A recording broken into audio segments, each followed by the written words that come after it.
আসসালামু আলাইকুম। আজকে আবার একটা নতুন ভিডিও নিয়ে রান্নাঘরের মধ্যে আইছি। আজকে করম হইল ইলশা মাছের ন্যাঞ্জা ভর্তা।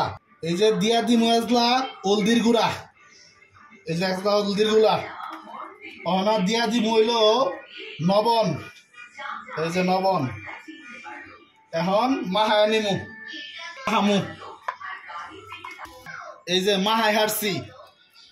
এই যে অনা সরিষার তেল দিতাছি, সরিষার তেল দিয়ে বাজুম।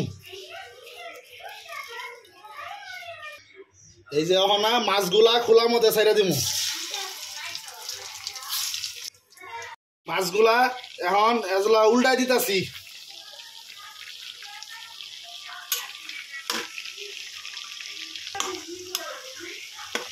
নানজাগুলি হয়ে গেছে, এখন খালি তুলে হারমু। এই যে মাছগুলি তুলে হারাইছি, এখন ওই তেলের মধ্যে পেস্ট দিয়ে দিতাছি। দিয়া দিলাম না কাঁচামরিচ।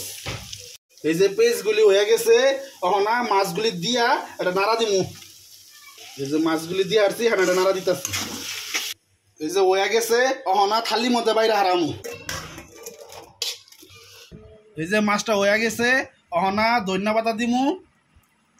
আর এজলা জাল বেশি খামু, এর নাইগা একটু শুকনা মরিচ দিলাম। মাহা দিমু। এই যে ছানাটা কমপ্লিট হয়ে গেছে, এখন খালি খাওন হবো।